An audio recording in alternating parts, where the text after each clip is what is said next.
नमस्कार मंडळी, तुम्हा सर्वांचं आपल्या श्री महालक्ष्मी या चॅनेलमध्ये खूप खूप स्वागत आहे. तर उद्या आहे श्री स्वामी समर्थ महाराज यांचा प्रकट दिन.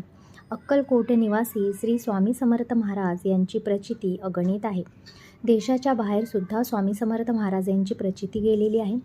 आणि अशा स्वामी समर्थ महाराजांचा उद्या प्रकट दिन आहे. तर तुमच्यासुद्धा जीवनात खूप कष्ट, संकटे, दुःख आहेत. तर उद्या श्री स्वामी समर्थ महाराज यांची तुम्हाला अगदी साधी सोपी पूजा करून तुमच्या जीवनाचं सोनं करता येईल. स्वामी समर्थ महाराज यांना कशी तुम्हाला नेमकी पूजा करायची आहे, त्यामुळे महाराज प्रसन्न होतील आणि तुमच्या जीवनात शुभ घडेल, याची संपूर्ण माहिती मी या व्हिडिओत देणार आहे. तरी तुम्ही या व्हिडिओला लाईक करा, शेअर करा. तर मित्रांनो, 31 मार्च 2025 रोजी श्री स्वामी समर्थ महाराज प्रकट दिन आहे. या दिवशी स्वामींचे पूजन कसे करावे, अगदी साधी सोपी पद्धत मी या व्हिडिओतून तुम्हाला सांगणार आहे. तर श्री स्वामी समर्थ महाराज प्रकट दिन श्री दत्तात्रयाचे तिसरे अवतार म्हणून अक्कलकोटचे श्री स्वामी समर्थ मानले जातात.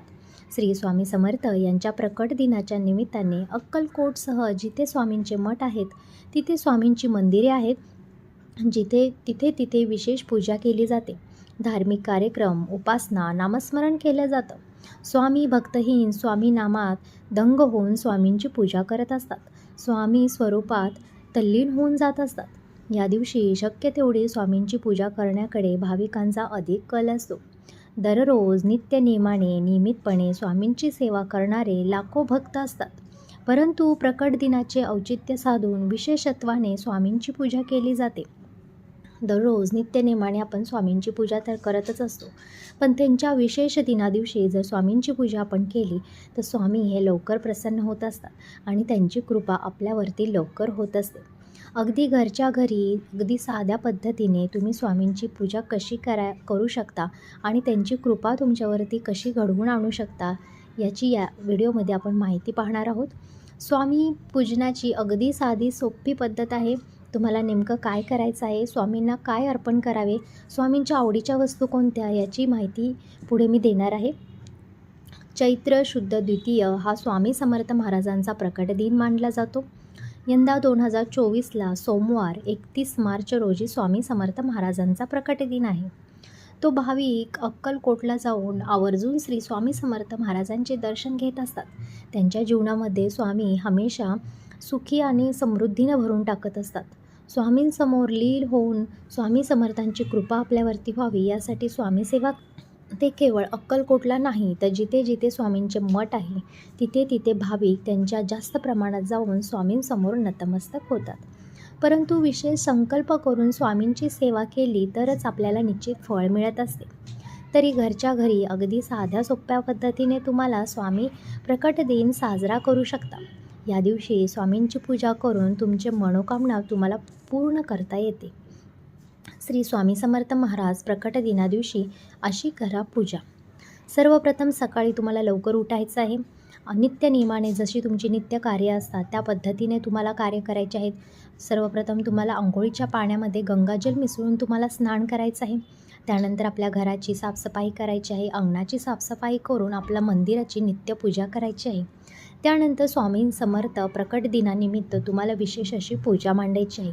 अगदी साध्या सोप्या पद्धतीने ही तुम्ही पूजा मांडू शकता. तुम्हाला एका चौरंगावरती श्री स्वामी समर्थ महाराज यांच्यासाठी एक वस्त्र अंतरायचं आहे. त्यानंतर त्यांची प्रतिमा, मूर्ती तिथे स्थापन करायची आहे. त्यानंतर स्वामी समर्थ महाराजांचा तुम्हाला संकल्प करायचा आहे. स्वामींचे आवाहन करायचं आहे. त्यानंतर पंचामृतनी त्यांना अभिषेक करायचा आहे.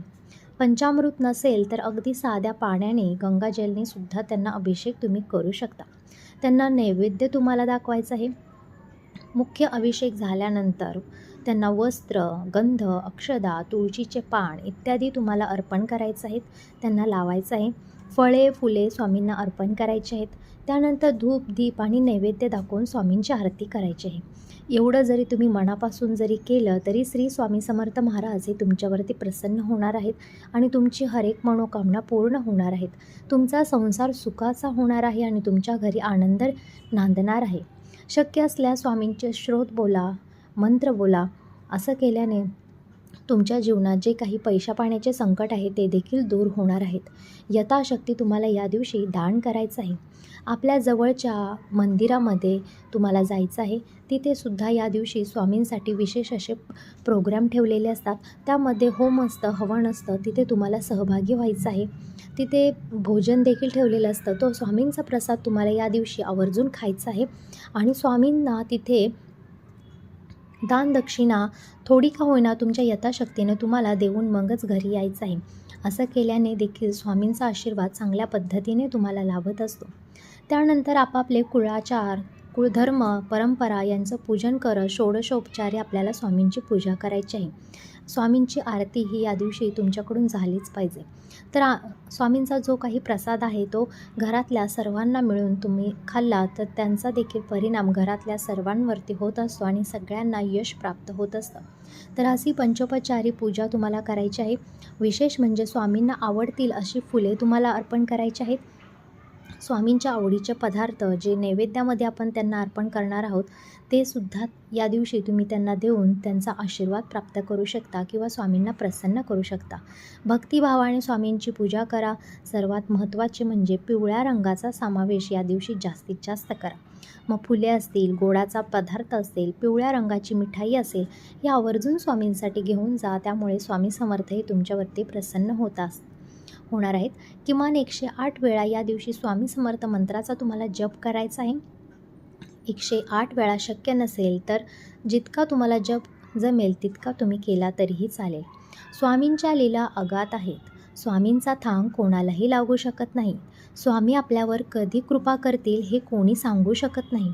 परंतु जेव्हा त्यांची कृपा होते ना, शुभ आशीर्वाद मिळतात, स्वामींचे अनुभव येतात, तेव्हा जीवन अगदी धन्य झाल्यासारखे वाटत असते. म्हणूनच स्वामींवर अपार श्रद्धा आणि दृढ विश्वास ठेवा.